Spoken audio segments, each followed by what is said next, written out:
to double check. I don't have any audio, so I'm sure you guys are probably already muted, but I just want to make sure my audio is not broken. We hear you loud and clear, Counselor. Thank you very much. Thank you.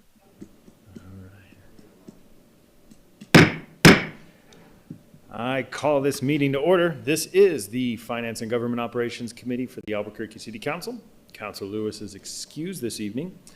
All other members are present with Councilor Pena in attendance via Zoom, and Councilor Sanchez is running a little late, so he'll be present shortly. This is a hybrid meeting where all the participants will be in person or video or audio conference. Members of the public have the opportunity to address the committee if they have signed up for public comment per the rules published on the agenda and on our website last Friday. We will call the speakers. When we call the speakers, we get to the individual item you have signed up for to speak on. Here are the ground rules for public comment. If you have signed up, comments are to be addressed to the committee members only. Each participant has 2 minutes to present their comments this evening, and any disruptive conduct will be, the person will be removed from the meeting. With that being said, we will move on to the first item, item A on tonight's agenda. And item A is FY24 outstanding encumbrances reappropriated in FY25. I move to that a receipt be noted. Second. Okay. The Office of Management and Budget reviewed the outstanding encumbrances on June 30th, 2024. The encumbrances are commitments against FY24 funds for operating costs which were ordered or contracted in FY24 but not received in 24. These encumbrances are commitments against FY24 and are eligible for reappropriation in FY25. Reappropriations are made only when the department has significant funds remaining at the end of FY24 to pay for the outstanding encumbrances. Councilors, any questions or comments for the administration and staff? Not seeing any, we'll go to the vote. Madam Clerk. Councillor Baca. Yes. Councillor Pena. Yes. Councillor Champagne. Yes. Passes on a 3-0 vote. And the receipt is noted on 3-0. Move on to item B. EC 25428, request authorization to establish a professional service agreement with Youth Development Incorporated, YDI, to provide young adult steering, case management, and housing navigation services. So move for approval. Second. Seconded by Councilor Pena.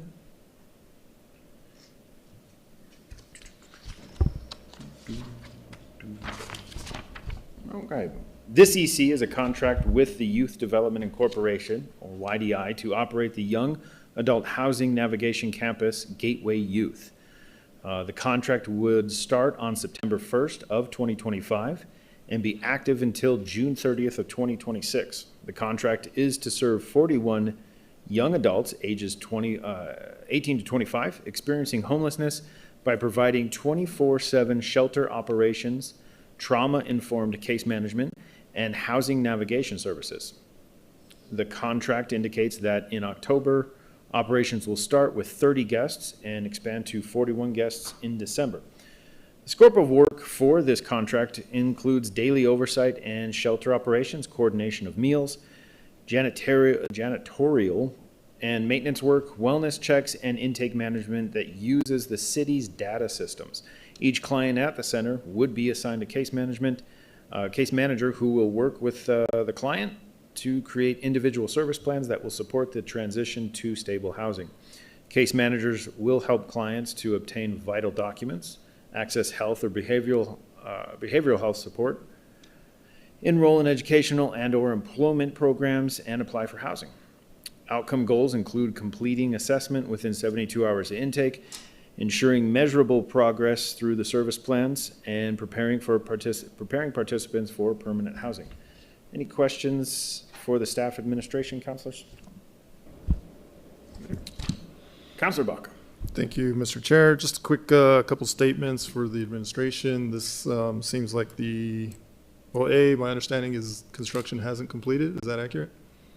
Do we have a date on that? Administration? Chair and Councilor Baca, we have Dr. Verplu here to speak on that. Doctor? Chair Champagne, Councilor Baca, yes, the construction has not completed yet. Our hope is that it'll complete early February 2026. So we've had a delay in construction, and that would change the contract timeline. Okay. Yeah, obviously we'll have to change it. Also, it kind of, we had a long talk last council meeting. I suspect this may get deferred at council next week if we can't answer the same questions as the other one. So just kind of more of a heads up than anything. Thank you. Yes, I actually have a few questions, Doctor, if you'd like to stay up. Based on that, the construction won't be finished till February, and you said that the contract will be adjusted, prorated, or adjusted to go from February to July, or how is that going to be? What do you mean by adjustment? Yeah, correct. Chair Champagne, it'll adjust the budget and the term to go from February 1st to June 30th, To June 2026. 30th. Okay, so it's a prorated timeline then? Yep. Okay. And again, as the other counselor, this is going to be HB2 money as well? Yes, that's correct. Okay. Was there a reason why this is an EC and not a resolution? Chair Champagne, that's a good question. We determined that we would take EC because that would allow us to go into contract, and then as soon as the funding was there, I think we could take it through resolution for appropriation. Okay, despite the charter, okay. I was kind of concerned a couple on the things that it says, one, is it going to have walk-up? It's not going to have walk-up services.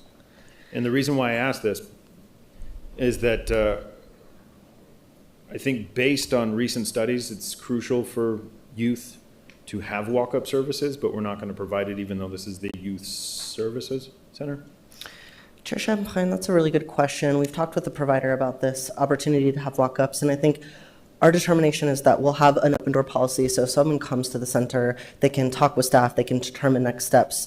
What our understanding is when talking with the provider and other agencies in Albuquerque is that a lot of times when we want to refer someone to this service, they have to be through a series of steps to be ready to go into housing navigation. So they may not necessarily be quite ready for that step yet. If they were ready for that step and there was an open bed, they would take that client. But I think we really want to make sure that we're setting people up for success, and we're setting up a set of referral partners that would basically triage clients into this space. It's the same way that Gateway Center works as well. Our housing navigations work in that way, where they're coming into different areas, like a no wrong door approach in Albuquerque, where you could go to any service, you're getting support, and someone's saying, hey, you need to be in a housing navigation center. You need a little bit of extra support, that 90 days long of support, so we're going to refer you to the center, and then they'll take them in. I don't think that necessarily precludes walk-ups, but I think we might be more successful if we work with referral partners. Similarly, Gateway Recovery works that way, where they take referral partners from agencies that are doing a detox with the client, getting them ready, and then putting them into that housing situation when they're ready to do that. Okay, so you will be able to provide walk-up service?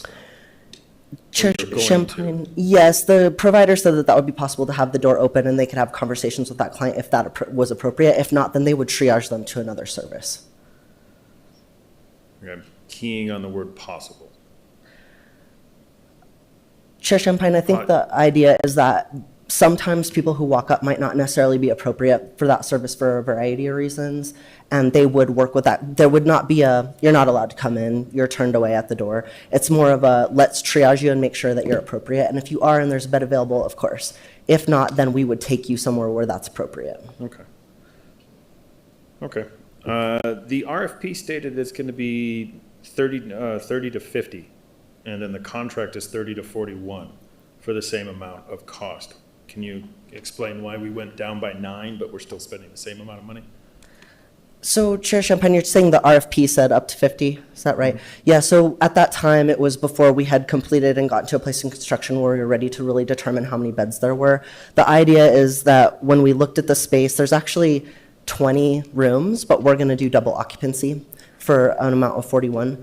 And that's really an exciting opportunity. It's kind of like almost like a college campus where clients can come at this age and be able to be connected with their peers, get supportive services, learn life skills, and then be triaged into that next step. What's really cool about this program is that this is the first phase. We're going to do a second phase, which will be another 40, and then a third phase, which will be more like transitional living. So this goes on to be a larger campus and a more comprehensive service provision, but right now it'll be 41 beds. It starts out with 30, so you bring people in sort of a phased approach. So you start with 10 in the first couple of weeks, and then you start with 10 more until you get up to that 41 amount. And I think that 41 is a fair amount for this service. When we did an estimate of what other types of services across the country cost, this was similar in cost.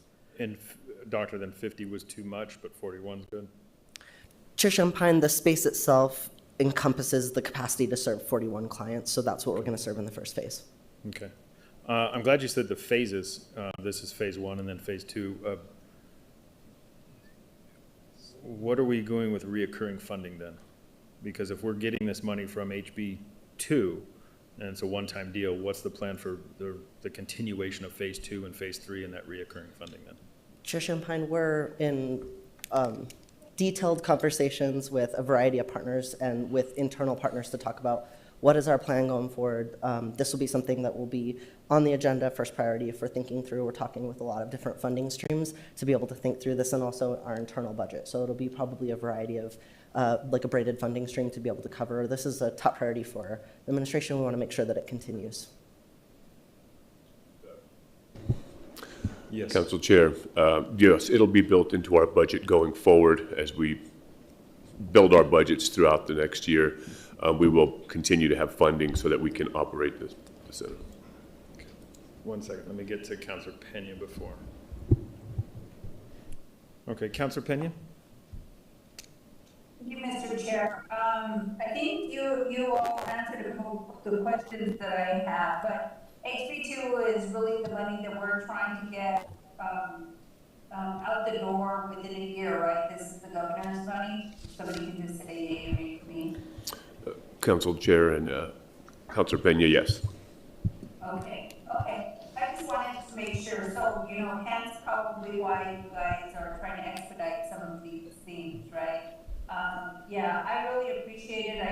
Obviously I know YDI, I did not work there, but I know YDI and all the great services that they provide, so I'm sure that, you guys internally can work out some of the details in reference to whether you're going to start paying now, later, or whenever, but I just, I am supportive of this, and I think after talking to some folks about some of the other bills, just have a little bit of a different perspective of how urgent we have to get these dollars out the door, so thank you so much.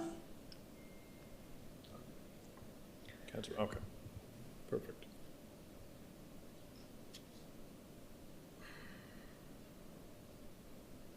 And Chair Champagne, the provider's also here if you'd like to hear from them. Sure, I would love to hear from the provider. Would you like to say something?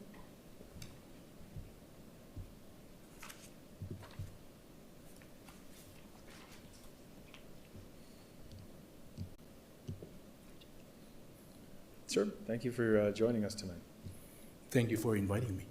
My name is Jack Siamo, and I am one of the vice presidents at YDI, and I supervise the young adult shelter that is funded for by the city of Albuquerque.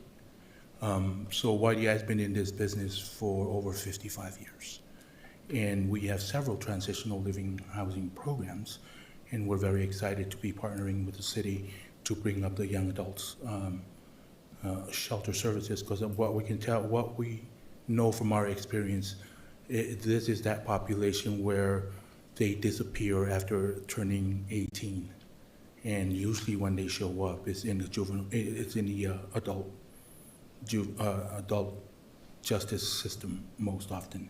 So we're very happy to be assisting the city in your efforts in combating the issue of homelessness amongst young adults. Any questions?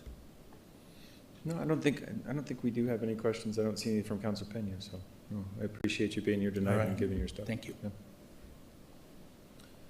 Councilors, any more comments, questions, anything? That being said, and based on,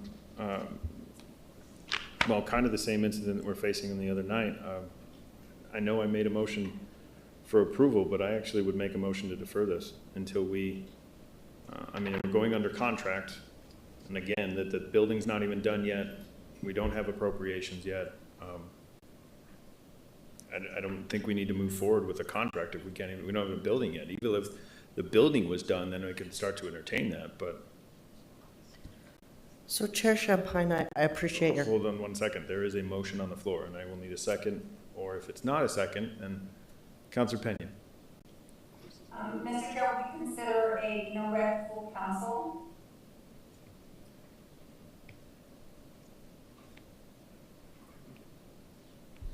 I can see that. I think it's gonna go in front of the full council and do the same thing that the other night did, so, it's not really gonna change much.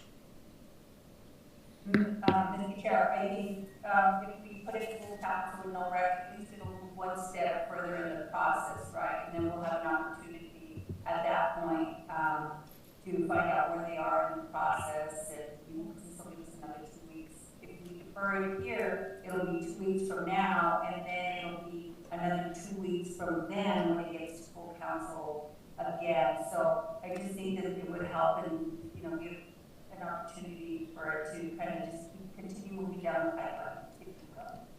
And you said, perfect. Doctor, you said that you're looking for February as far as done with construction? Okay. Hopefully, yes, no binding deals.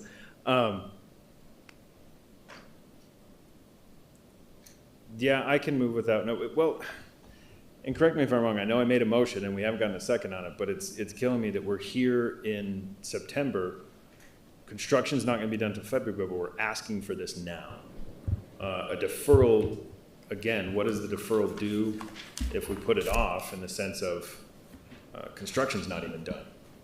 And yeah, you'll adjust or prorate the contract for just that little amount from February to now, so why come now?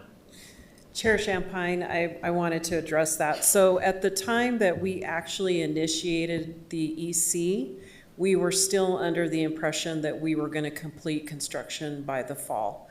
And then it's been more recent that we've been in conversations with the contractor where there's been a series of things that they've had to correct or modify, remediate, and that has pushed us to February. So that has all happened between the time that we submitted the EC before your break, I believe, and then now having it before you. And, you know, part of the reason why we also wanted to get it through is I believe at one of the city council meetings, Councilor Grout had asked for us to make sure to get this project moving. And so that's why we're here today. Okay, and Director, even being finished in the fall, if it's approved, I mean, it says that it's gonna work on services and coordination and meal and well, is there training and stuff that's gonna be conducted before the construction's completed with the staff, or, I mean, so that if it opens February 1st, that you guys are 100% open, ready to go, raring to deal, is that? Chairman Champagne, yes, and I can defer to the gentleman from YDI, excuse me, but generally, yes, we absolutely want to make sure that the providers are getting staffed up, that they're getting trained, so that when they do take over, they're ready to hit the ground running. Okay, because it just brings up, I mean, and I said this the other night, we're putting the cart before the horse on this, it seems like. Here we are, construction, before it was, construction's done and everything's ready on those other ones, but now construction is not even done, and they don't have the services, and we don't have money yet. So we're really trying to get this under contract, but yet we have two hurdles that we haven't even accomplished yet. Am I missing this, or? No, again, Chair Champagne, at the time that we brought this before, we anticipated it to be completed in the fall, similar to the women and men's expansion at Gateway Center. So it was on a similar track as them. And it has been in recent weeks that we were told that this was now opening February 1st. Does that help explain? Yeah, I mean, it puts in, gives more detail, a timeline. It doesn't change the hurdles that we have to overcome before going under contract. I'm hoping I'm expressing myself properly in the sense of the confusion. The details are more, but the issue is still the same. I mean, I understand what you're saying, Chair Champagne. It does give us the ability to start negotiating and entering into the contract. So it gives us the ability to start that, and then when we're ready to begin services, we'll be in that place. So the intention of today is to just give us the authority to be able to enter into negotiations with YDI to draft and enter into the contract. Okay. Counselor Sanchez, I just saw your hand raised. Go ahead, sir. Yeah, thank you, Counselor. You said I got here a little bit late, I apologize, I got stuck in traffic and now I feel like I'm running behind on everything. But, what was your motion, before, that you didn't get a second for? Maybe now I can help out with that, I'm sorry. There was the motion, my original motion was a deferral, and then it was recommended by Counselor Pena to move without recommendation. I don't mind seconding your motion, if it didn't get seconded. Okay.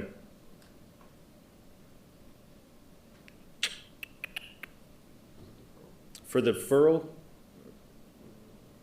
or Yes. without recommendation? For deferral.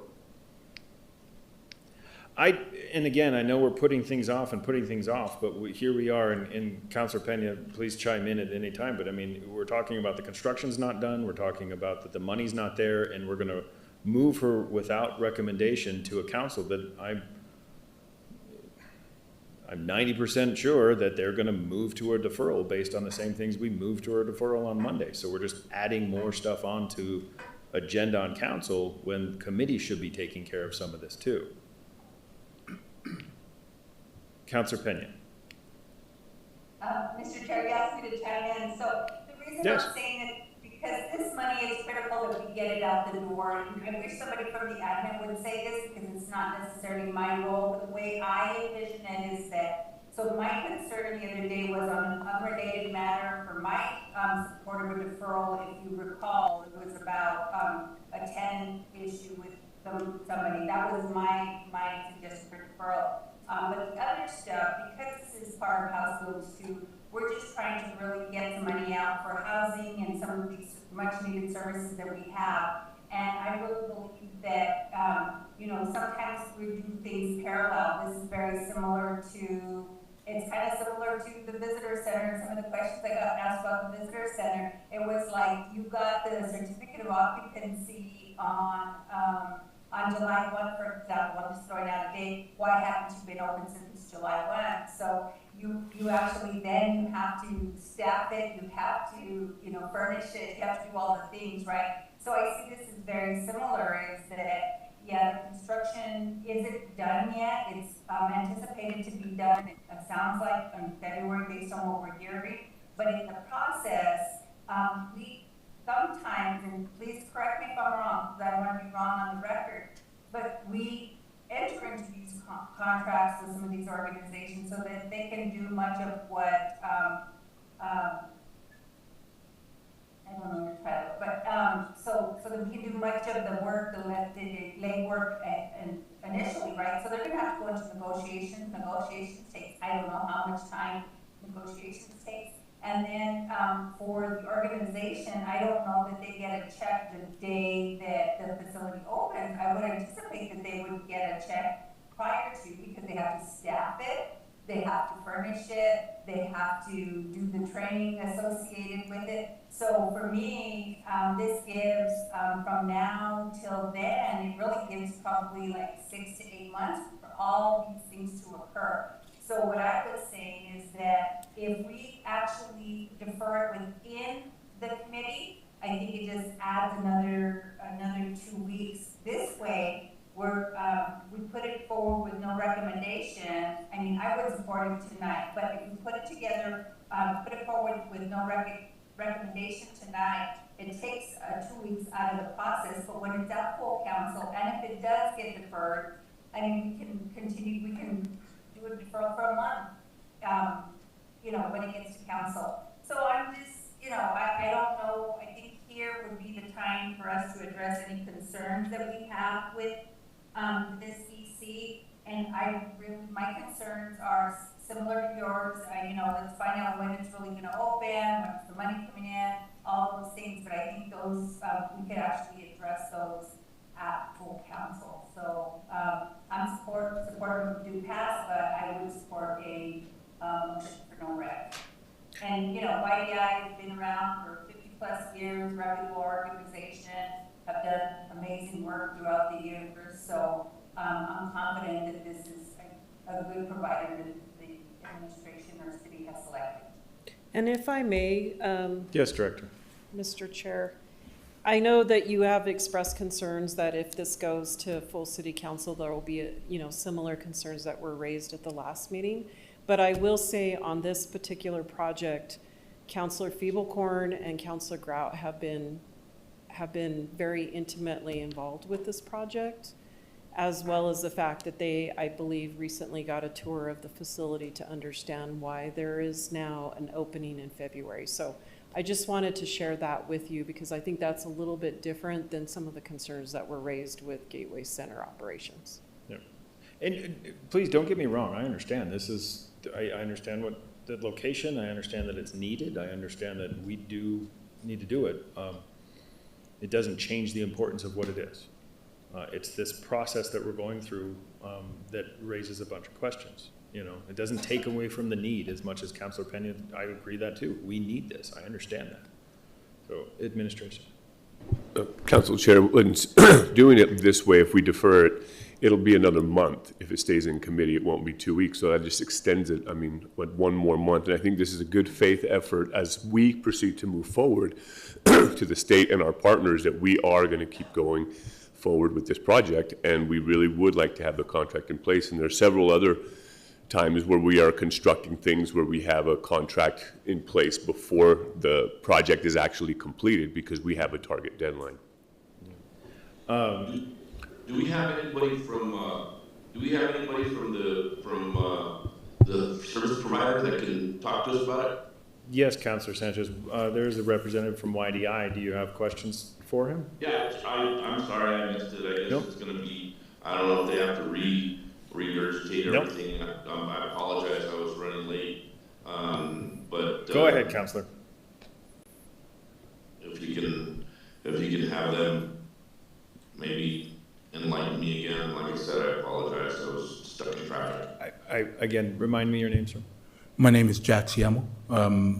I am one of the vice presidents for YDI, and I am directly supervising the young adult shelter.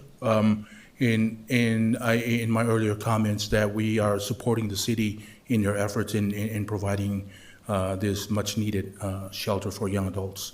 And we have been in this business for the past 55 years. And in discussion, as I understand the discussion with the city regarding staffing and be able to start immediately, we are very experienced in hiring staff prior to the contract, training them because we have other facilities that we can train staff in and get them ready for the young adult shelter when and if the date, let's say February 1st, and we will be ready to start on February 1st. Councilor And Sanchez. how many young folks are we talking about? Is looking at 41, the first phase of the contract. Councilor Sanchez, the first phase is 30, and 30. then 30 guests, and then expanding to 41 guests in December. But the timeline is off because construction won't be completed until February. So I would assume that if you're talking October to December, you're 2 months off, so February to April. Okay. And I know YDI has been a good partner in the past. They always have been. And they're doing the job the right way because they've been vetted for many, many years. But I kind of understand what you're talking about in reference to making sure that we have a facility ready to go. Is there any way that we can start supporting this program even before that? Do you have a way to work on that too? Let's say, for example, we start funding it now, and if it's needed now, is there a possibility that it can be worked on and funded a little bit earlier than before the facility is built, and maybe you can start causing the service to happen? Doctor? Chair Champagne, Councilor Sanchez, the funding that we are looking at would be funding through February through June. So we wouldn't determine an earlier start date, but I think what we would want to do is give the contract some time for startup to hire and train. So I think typically a provider can do that in a month if they're really pushing hard, so January 1st. And I think to the administration's point, if we push this out too far, it just could potentially delay that process. And I think you always have the process to defer it in larger council, but the idea is basically we line everything up so when that funding's ready to go, we're ready to execute contracts and spend it down. Councilor Sanchez?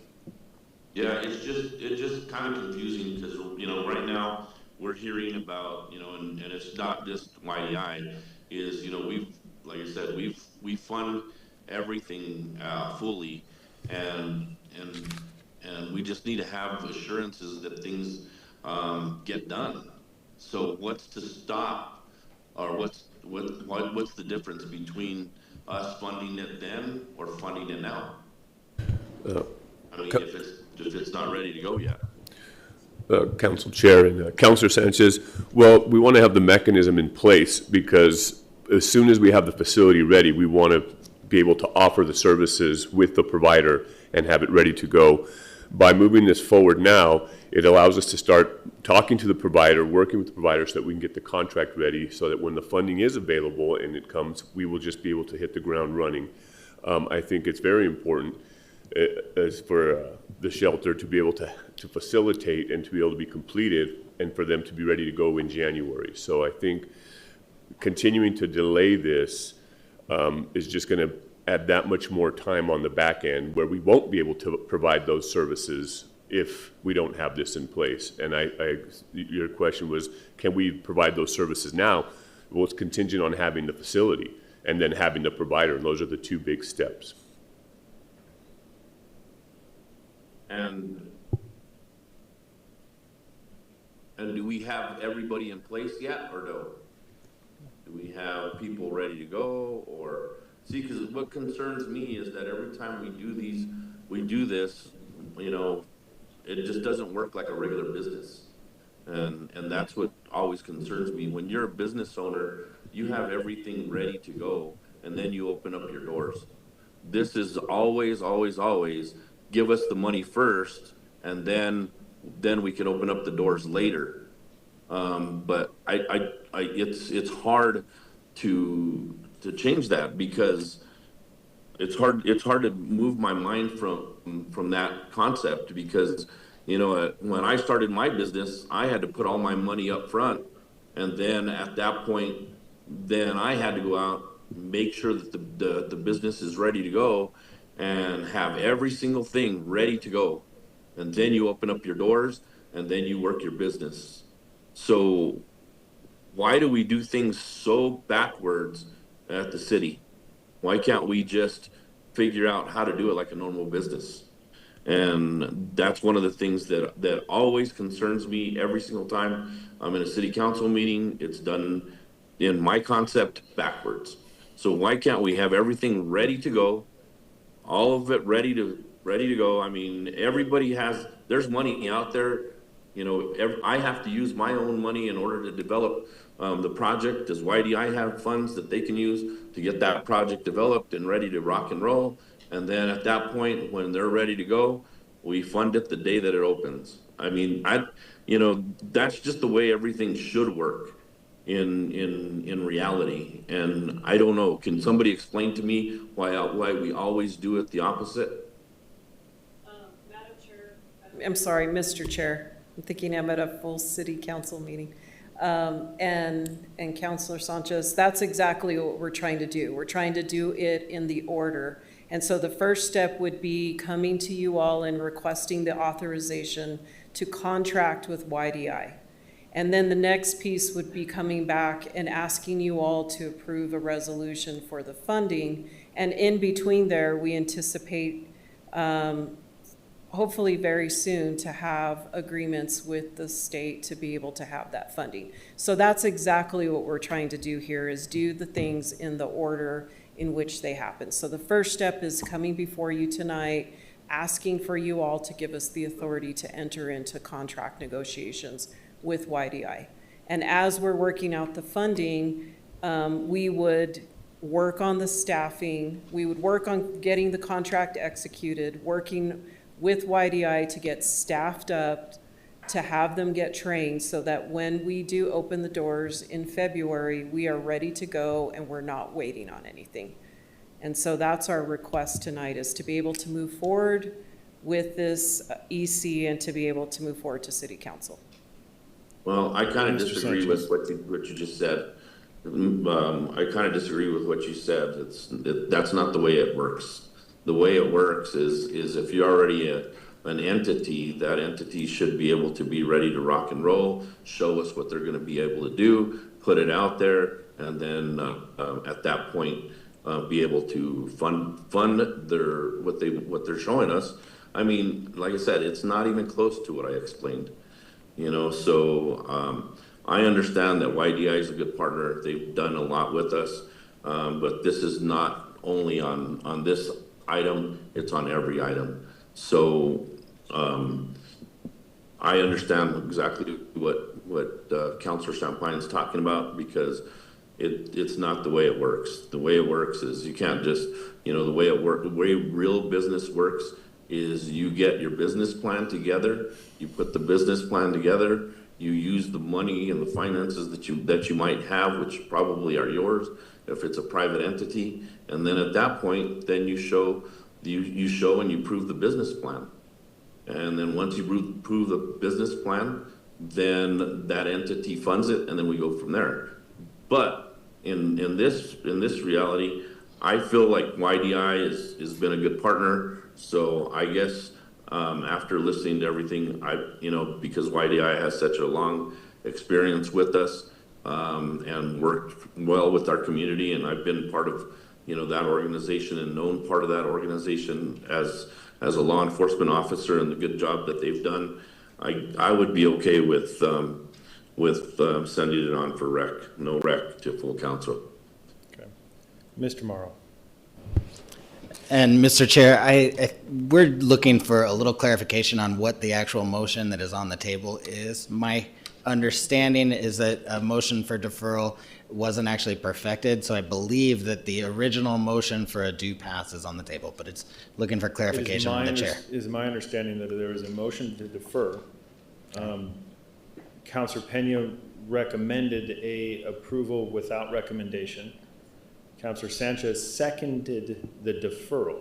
So it's my belief that the deferral is on the floor right now. That's and the has not been changed to a motion without recommendation. And then, Councilor Chair, what date would you like the deferral to be? It would be to the next meeting. Okay. In September 8th. Okay. And I think the biggest question here is timeline. Listening to the Vice President of YDI there, he says they have the ability to train at other facilities. They are doing this for 50 years. They know how to train. So it isn't about getting up and running and training people. He attested to the fact that they can do that at different facilities and they're up and ready to go. It's about the money. It's about the construction. Now, I understand that you want to enter into negotiation, and that's why it's an executive communication and not a resolution. How long in a timeline, and this might help with the issues we're having with the other one on last Monday, how long does it take to negotiate this contract? If we all know what we're trying to accomplish, YDI is an established 50-year provider of this, what's our timeline of this contract? Is it going to take 3 months to negotiate this? Because we are in August. You're not going to be, we don't know when the money's going to come in, and construction is going to be done hopefully by February, no other hiccups in that. So you're talking 6 months from now. So is it going to take 6 months to run into a contract? So, Mr. Chair, we don't anticipate it taking 6 months for a contract, but I think Councilor Pena mentioned this, is parallel. So if you all were to go ahead and have this go through to city council, it would go through the process, and then once you approve it, then we would start the negotiations. So we're probably looking at negotiations earliest September, right? Because we're already into August. The hope is that we would get the funding somewhere in that same time frame. So we're paralleling. We're getting into negotiations in September on the contract. We're trying to solidify the funding so that when we do come back to you with a resolution on the funding, the only thing we're waiting for is the construction to be done, and everything else is ready. So that would be our hope. Okay, so the ideal part is contracts for a month, starting, say, September. October, you're ready to go. Hopefully, there's a little clarification on the funding, and we're just waiting for funding now. When you do have a contract, it comes to us with the details of the contract and so on and so forth, correct? I believe so. Yes. And then we're waiting for funding, And then and then the construction. we would be coming back to you with the resolution on the funding. So our hope is there are all these pieces that are interrelated, and if we can parallel as much as possible, that would be helpful. Understandable. And we've talked about, as we did, and again, for anybody who's listening and watching, if they didn't watch the Monday's meeting, the full council meeting, we were talking about funding. It seems like you guys are relying on HB2 for this funding, and we've asked the question then, if this funding doesn't happen from HB2, you guys are prepared to find it in other places, up to and including coming back to this council saying, hey, give us 2.3 million for this, correct? Mr. Chair, yes, because this is a priority project, not only for us, but for members of city council.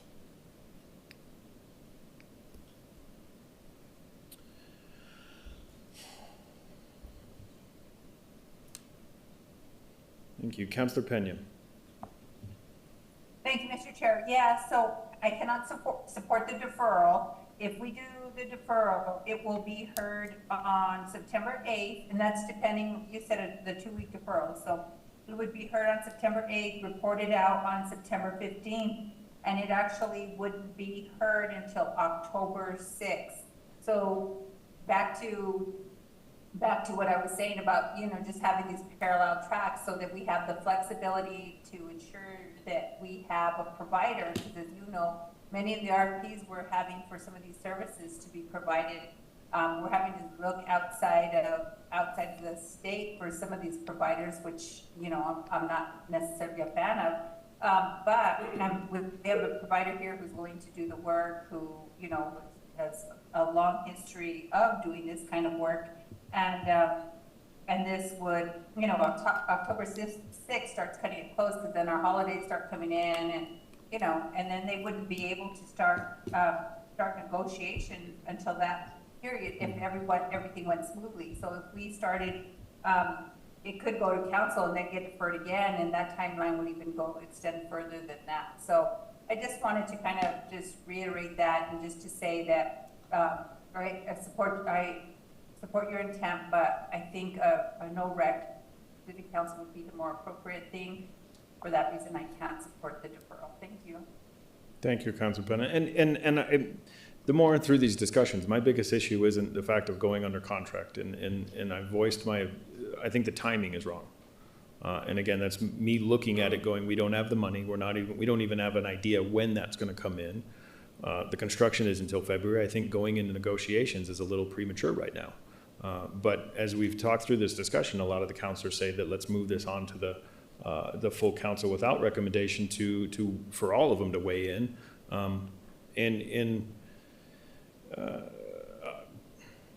I will express my hesitation then.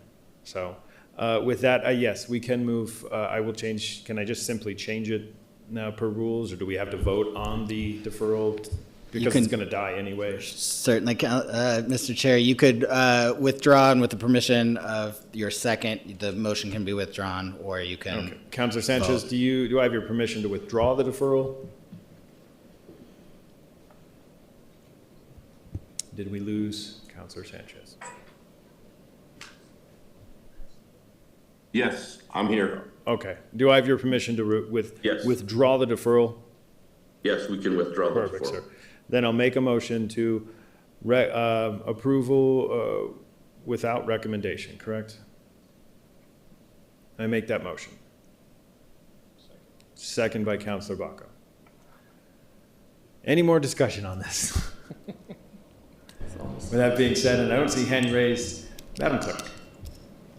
And just for clarification, it's without recommendation, not Correct. approval. Okay, thank you. Yes.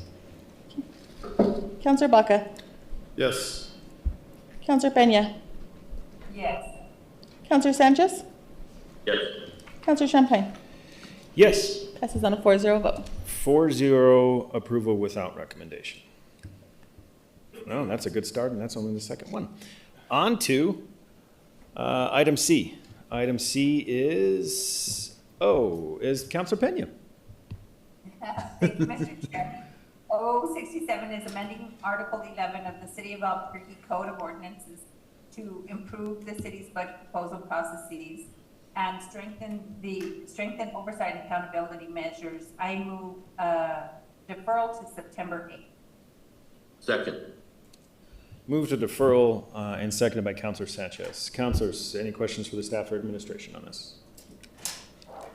Seeing none, Madam Clerk. Counselor Baca, Yes. Counselor Peña, Yes. Counselor Sanchez, Yes. Counselor Champagne. Yes. Passes on a 4-0 vote. And that defer will pass on 4-0 vote. Agenda item D. Counselor Baca. Thank you, Mr. Chair. 083 by request, removing the drainage ordinance from Chapter 14, Article 5, Part 1 and Part 2, ROA 1994, and creating a new Chapter 15 drainage ordinance that will include additional information in the statement of purposes, definitions, general provisions, and drainage control sections of the ordinance. And I move deferral to September 8th, 2025. Second. And the motion is deferral till September 8th, you said? Yeah. Or the next meeting. The next FGO meeting? Yeah. And seconded by Counselor Peña. Counselors, any comments, questions for administration or council staff? Seeing none, Madam Clerk.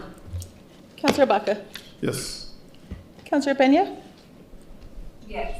Counselor Sanchez, Yes. Counselor Champagne. Yes. Passes on a 4-0 vote. And the 4-0 vote. We'll move on to item E. Counselor Baca. Again. Thank you, Mr. Chair. 091 by request, creating a new Section 9 in Article 21, Chapter 14, ROA 1994, to establish the Preserving Albuquerque Through Critical Housing Program to provide structural housing repairs to income-qualified homeowners and preserve long-term housing stability, or PATCH. And I move a due pass. Motion is a due pass. Do I have a second? Counselor Peña, you have your hand raised. I would support a motion for no rec to full council. I have some questions on this.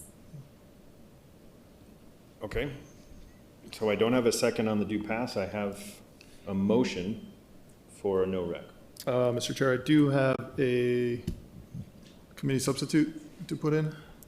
So if we wanted to take a look at that. Procedures, if there's no motion, can we introduce the sub? Counselor Champagne, we don't have the bill on the table for discussion until we hit a second, so we need to have that, and then we can move forward with the substitute. Right. I'm okay with a move no rec after we put in the committee substitute. I think that may answer some of your questions, Counselor Peña. Okay. Then we will go with an approval with no rec, open discussions. And Counselor Baca.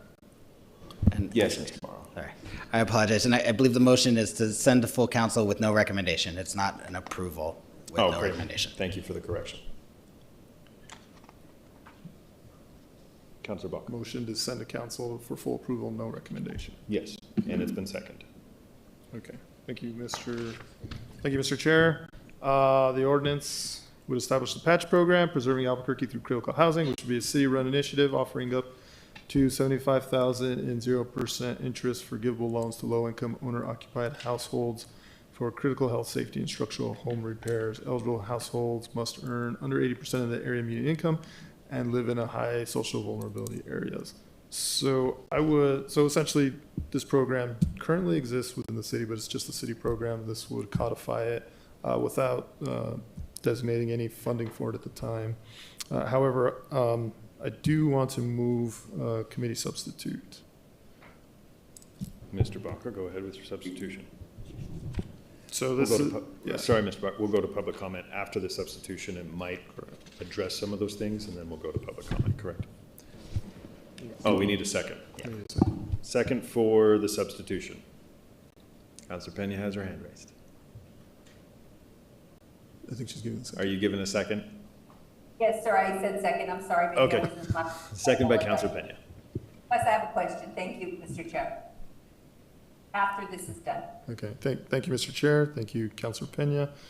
We worked with the administration as well as some local housing partners to address some small issues in there. For example, you know, the 75,000, actually creating that variable dependent on construction costs, inflation, and so forth, so that could adjust.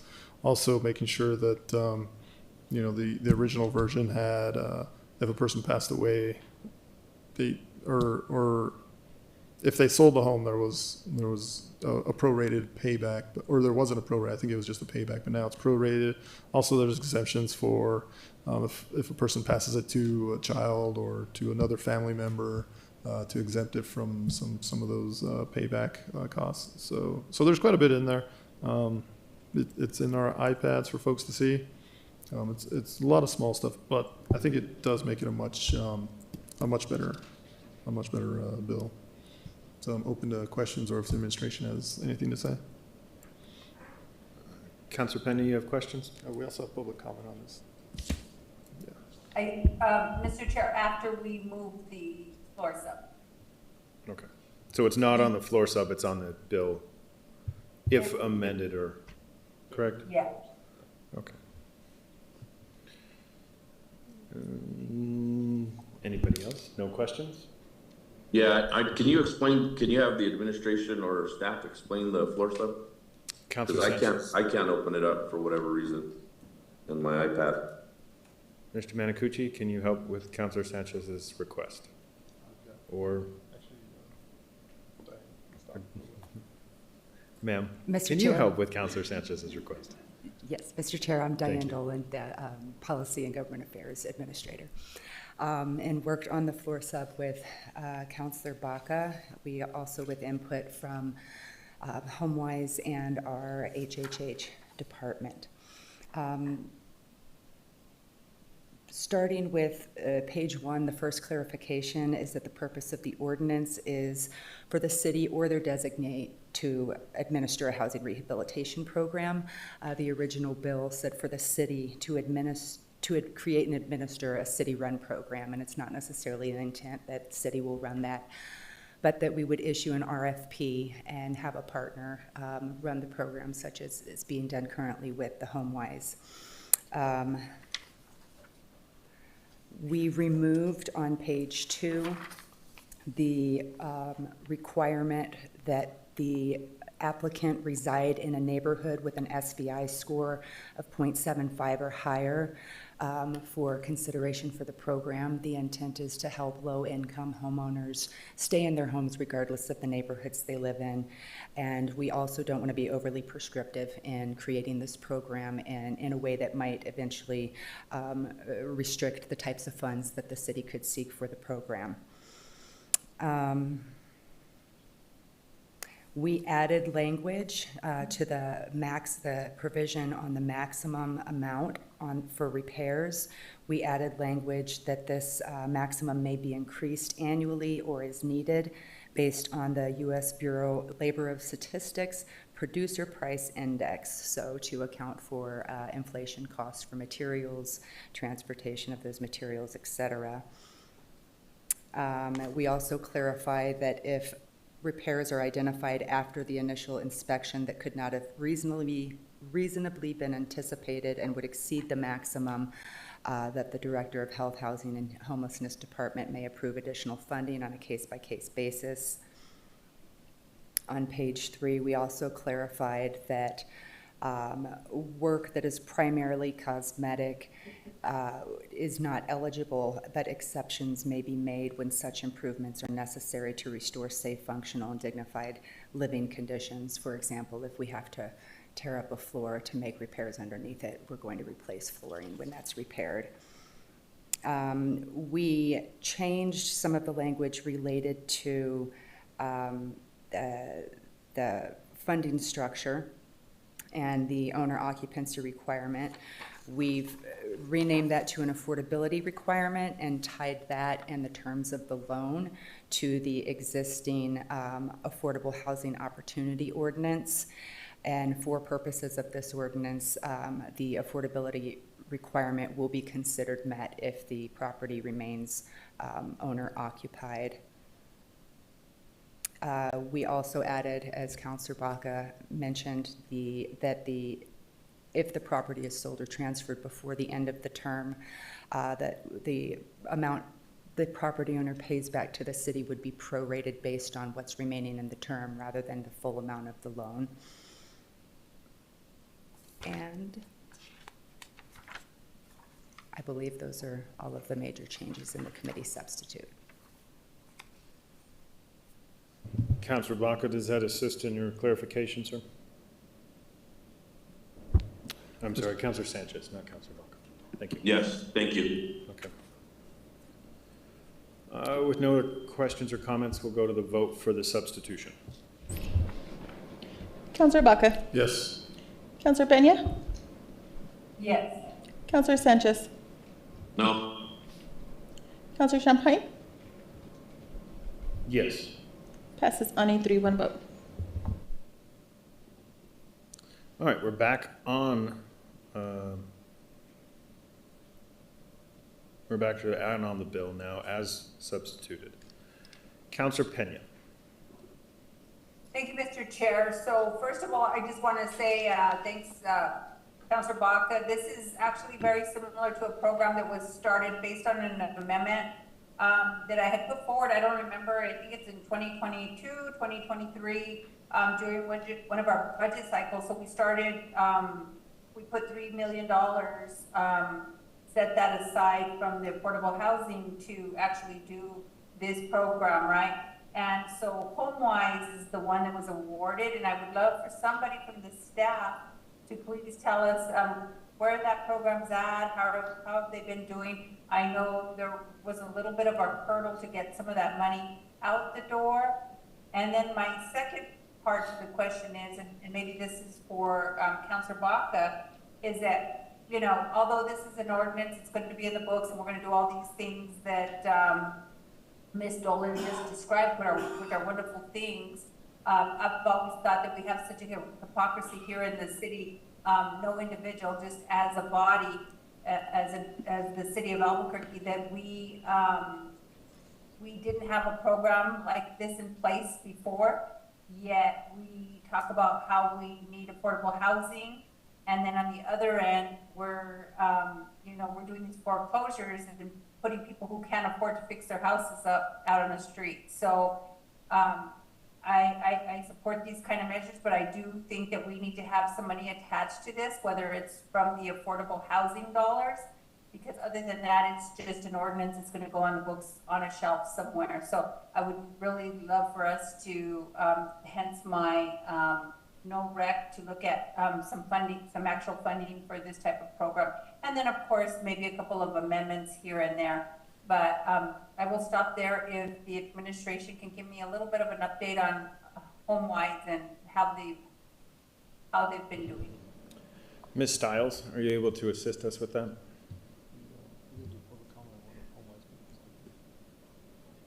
Mr. Chair, I do have some answers that I've received from the administration on how HomeWise is doing that. It might make more sense to come directly from the administration, but if not, if you give me a moment, I can find those answers.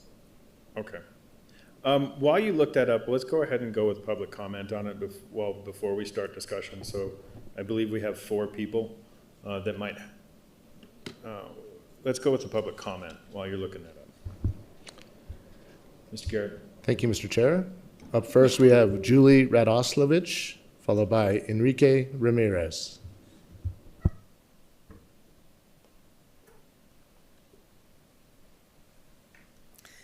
Chair Champagne and members of the Finance and Government Operations Committee. My name is Julie Radoslovich, and I serve as the president of Pat Hurley Neighborhood Association, and I'm an at-large executive committee member of the West Side Coalition of Neighborhood Associations, better known as WESCONA. I'm speaking tonight on behalf and with the unanimous approval of both organizations. Pat Hurley is one of the oldest neighborhoods in our city. It was part of the village of Atrisco, a village founded in 1700 before Albuquerque was even founded. WESCONA represents a diversity of communities with a range of economic capacities. We believe that every individual property improved improves the community. Therefore, the entire community benefits by stabilizing and fixing existing housing.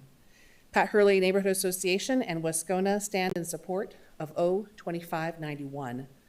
We have a few suggestions for consideration. In reading the ordinance, we appreciate that a resident must remain in the home for 15 years, so it avoids flipping homes for a profit. But we ask you to consider including the family transfer exemption, a grandchild.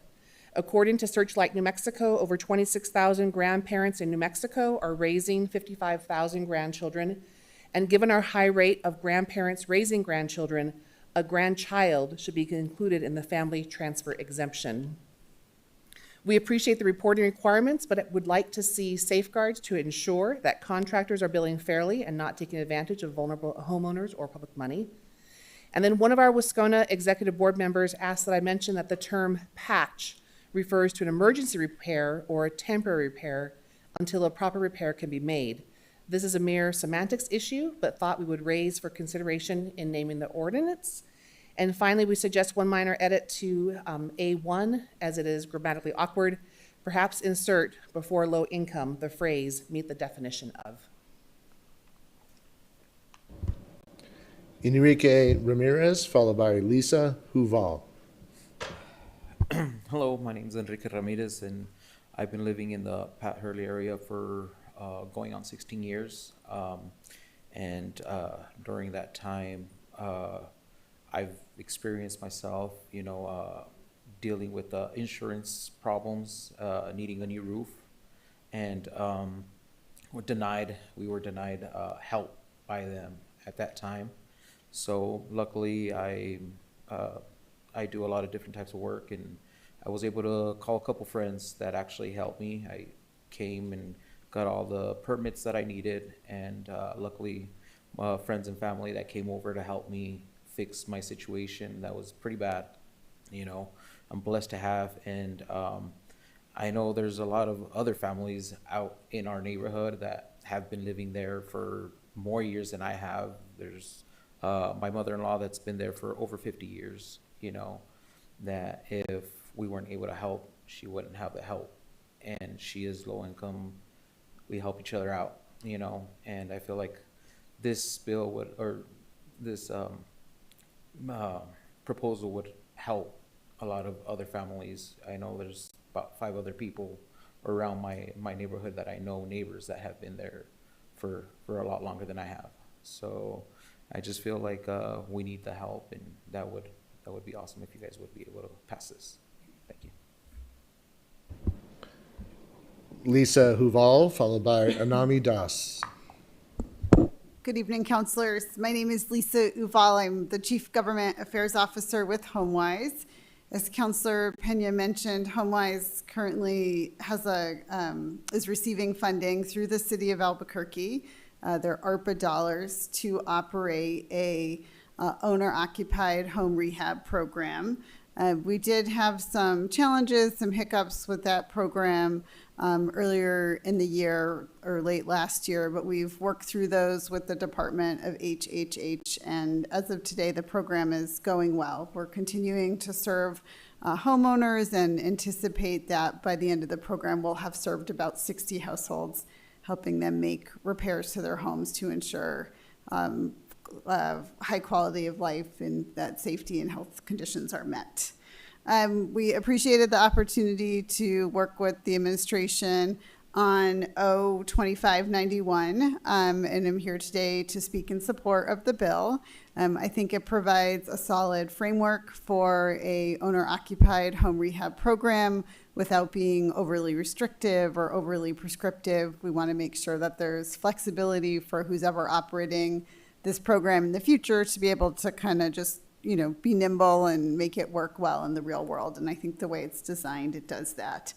I think my final note is just, it's great to see this codified. It would be even better to see some funding attached to it. There is a very deep need for this kind of program in the community. We're really just scratching the surface with the program that we're running right now with serving 60 households. So hopefully, as this moves forward, council and administration will be able to find some funds for the program. Thank you.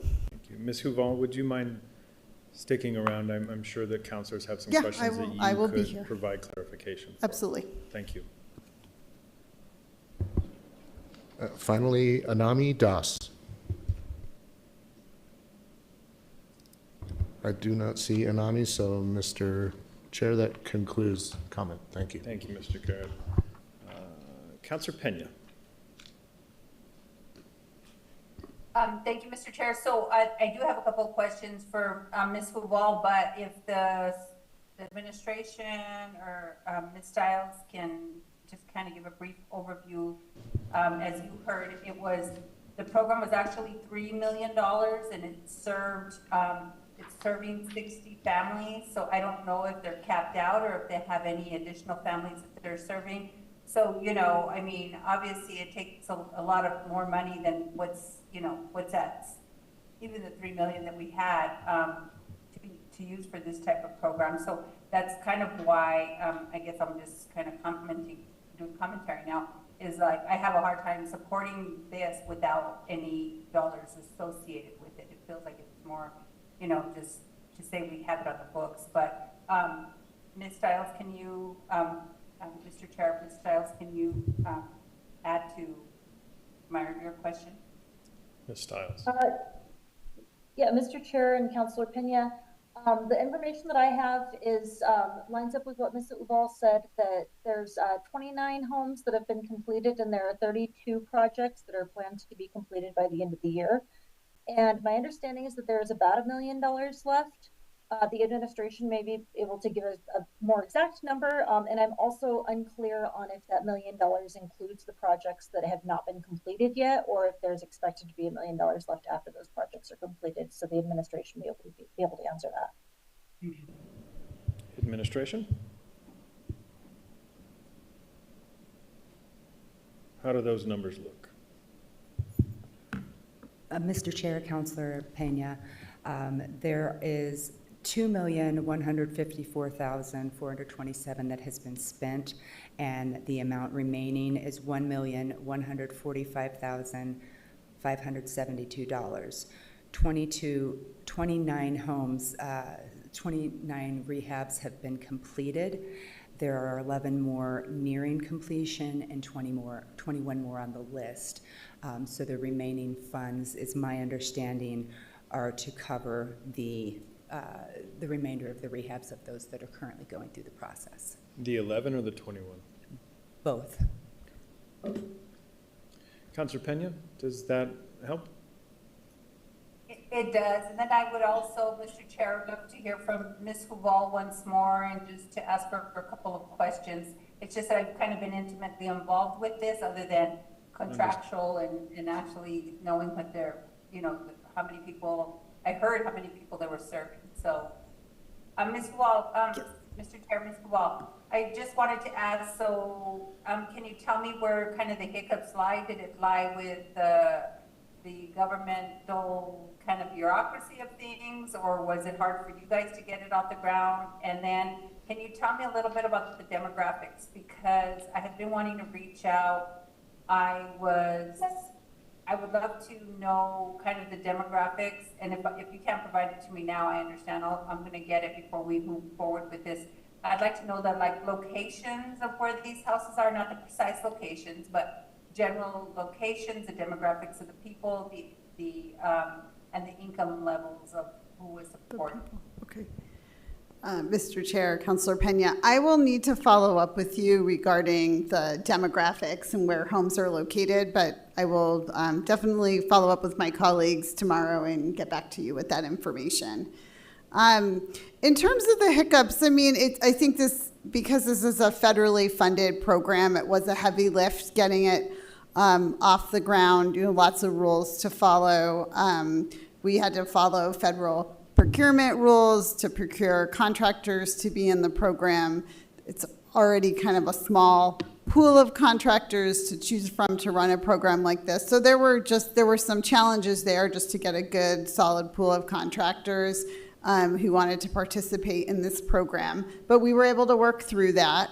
I think where we ran into some major unanticipated hiccups was as we began operating the program and the Department of HHH came out to do a monitoring visit. They made the decision to add some additional reporting requirements before we could get paid that were kind of unanticipated and that from our perspective felt a little bit onerous. And for a while that actually resulted in HomeWise went an extended period of time without getting reimbursed for expenses that we had already incurred. If we're a larger organization, we were able to weather that, but it was difficult. We were able to work through those issues with the Department of HHH and get back to the place. For a little while, we had actually paused on, we were completing work on homes we had already started. We had paused on starting work on new homes while we were negotiating this with HHH, but we were able to work through it with them and able to resume work on homes. And as Abigail and Diane reported, we're on track to spend down the funds by the end of the contract period. Mr. Chairman, Ms. Wall, thank you so much. I really appreciate that. But I'm going to ask that I get, whether it's from you or from our staff, the demographics, general locations, income, and how much of the money actually went to direct service. Like if it actually, how much was spent on the rehabs, just so that it could give us a perspective of what we're looking at in terms of if we wanted to fund it for 100 homes or what, because 2022 to now, and I know this was not the fault of HomeWise or anyone, it's just we created a whole new program, but till now is a long time for 60 people for $3 million.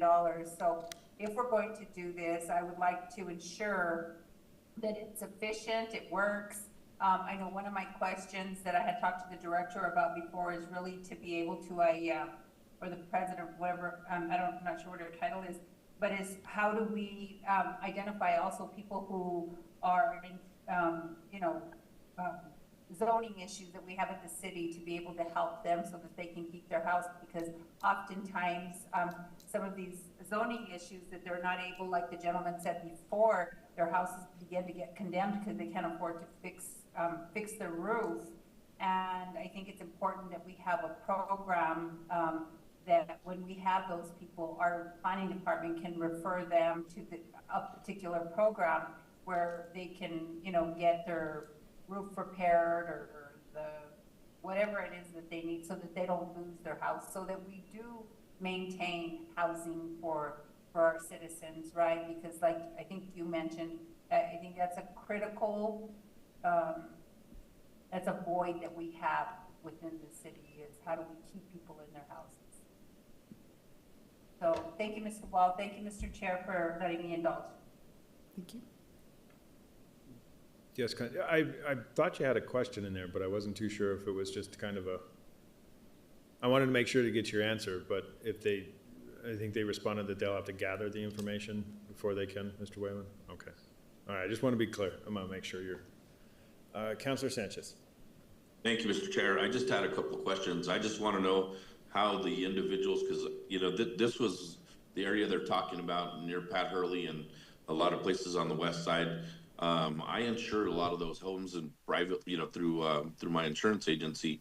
And I'll tell you right now, there's more than just 60. There's hundreds of homes that need to be looked at. So how does this entity vet each person what do they do to figure out which homes are going to be the ones they're used? Because I could give them a list of about 100 homes right now, and so how do they do that? What's the process? Mr. Whalen, or whoever gets the mic first. Council Chair, Chair Champagne will have Ms. Huval, she wants to explain how HomeWise does it. Yeah. Mr. Chair, Councilor Sanchez, I can speak obviously to the program we're operating right now. You know, there was some publicity around or some press events around the owner-occupied home rehab program even before it launched. And because there's such a deep need in the community for this type of program, a lot of folks were calling the city of Albuquerque, Department of HHH, as well as HomeWise, looking for this service. So the city and HomeWise worked together to kind of compile a waiting list of folks that were interested in this service. And then once we launched the program, we went through that list, reached out to folks to see if they were still interested and work with them to verify what their income was and, you know, if their home kind of qualified for the program. And what's the income and the qualification? For our current program, you know, I think off the top of my head, I believe that we are serving folks under 80, households under 80% area median income. Well, like I said before, there's probably hundreds of homes. So how do you determine who gets on the list and doesn't? Because like I said, I work in the area, live in the area, and well, not necessarily live there anymore, but I grew up in that area, and there is hundreds of homes in that area that need help, hundreds of individuals that need help. So how are you going to determine who gets the houses and who doesn't? Are you just going to go by a random list when you leave somebody else out that maybe didn't have the technology or to get online or to see what went on? Are you going door to door to see who needs what? Because I think if you deal with this program, you need to find out who the most vulnerable are and deal with it that way, instead of just whatever, you know, whoever has the knowledge of being able to listen to it on the radio, on the internet, or watch the FGO meeting or city council. How are you going to get to the people that really, really need this? Because I honestly don't think that 60 homes is much at all. And not only that, if there's only 60 homes, you need to find the ones, the individuals who really, really need it. And there is people out there that really, really need it. And I don't want to just see just random people get their homes fixed when somebody else was in greater need. So there needs to be a really, really strict process on how to deal with this. Very strict process on how to deal with this, because that area is loaded with homes that need new roofs and refurbishment. And I think that, you know, we can't leave the people out that are most vulnerable if you're going to be doing this kind of project. And I know every single day, and I see it every single day, that I run into people who are more vulnerable than someone else that got the Benny. Director? Mr. Chair, Councilor Sanchez, of the 29 households that have already been served, we do have information on their income levels. 10 of those 29 were at 30% of the area median income, or AMI. 11 of those households were at 50%, and 8 of those households were below 80% of the AMI. The outreach included for this program,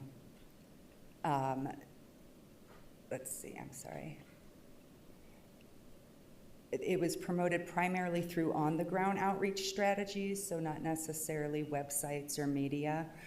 They were on-the-ground outreach strategies with additional potential. They did use some social media. They enlisted the help of community partners that work with low-income homeowners in order to reach the most vulnerable populations who have urgent home repair needs. They also made presentations to various churches, nonprofit agencies, and other organizations in order to collaborate on services to ensure the program reached those in most need of home repairs. And while the ordinance that has been proposed does not specify an outreach program, again, we didn't want to be overly prescriptive in the ordinance itself, but the city going forward and HHH and any partner that works with us in this, we would continue to want to improve on any outreach efforts. Councilor Sanchez. Yeah, I just need to see more information in reference to that because like I said, you know, that's hardly anything in reference to helping some of these folks, and it just doesn't, and we need to make sure that if we're going to help somebody, we need to help the most vulnerable. And I know for a fact that we're not touching a lot of people out there. No matter what you've talked about, there's people out there that are in way more need than that. And I know because they're elderly, they're on fixed income. You know, one of the spouses has passed away, and you might have just a single grandmother in the house or a single grandfather in the house, you know, trying to maintain that house. And and nobody's knocked on their doors. Nobody's talked to them. So I need to see more information on what you're doing to actually get out there and talk to these people. Councilor Baca. Thank you, Mr. Chair. I agree with Councilor Sanchez that we're barely touching anybody. And so step one is passing this ordinance so we can really get out there and start addressing the issue.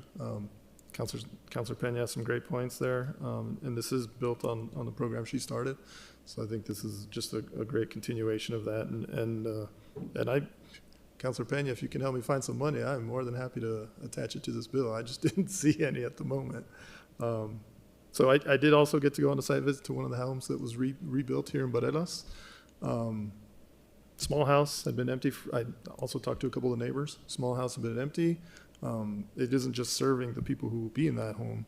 It's serving the neighborhood, the community. Those folks were ecstatic that this had happened and this program was existing. So that's a thank you to the administration and Councilor Pena for creating this in the first place. Yeah, I think first step is we just need to take this to, even if it's with no rec, to the full council to move it forward and get this thing going.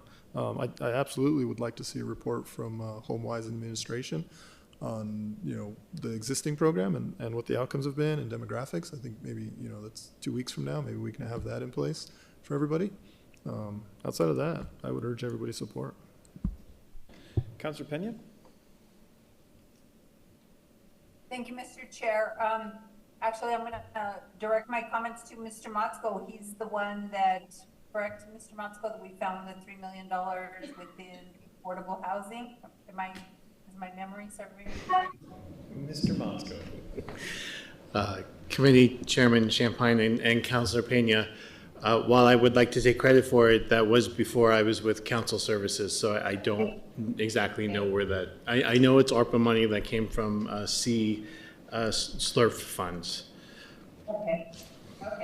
So, Mr. Motzko, then I still, Mr. Chairman, Mr. Motzko, I'd still like to ask you if we could look at some of the affordable housing dollars and perhaps, you know, $3 million for 60 people is really just a drop in the bucket. But I think if we can attach some money to this bill, I would feel much more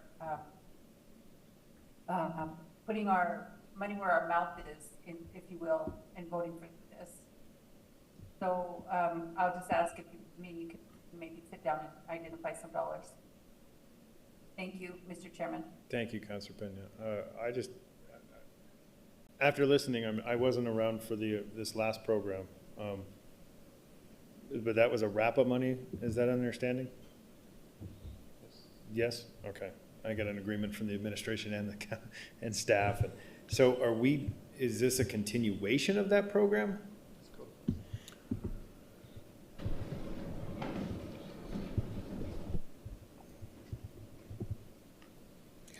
Mr. Chair, this would be codifying the program, basically Okay. establishing a long-term structure through which this type of funding could go. And that could be federal funding, local funding, state funding, but this basically establishes the structure for an ongoing home rehab program. Okay, and please correct me or assist me because when I read the analysis and I read it, it didn't specify that. Does it say in the bill that it's open to any type of funding since there isn't anything attached to it? Is that correct? Mr. Chair, we did not specify that it was open or restricted to any type of funding. So it would be open to Okay. any type of funding that the city Okay. council appropriates for that Okay, purpose. so we're not duplicating, we're just kind of, like you said, codifying it, and then we'll start researching, and when we find a grant or something that falls within this, we'll Mr. then Chair. use that 2.9, 4.7, 12 million, whatever it is. Mr. Chair, that's the Okay, intent, correct. yes. Okay. Councils, do we have a recommendation?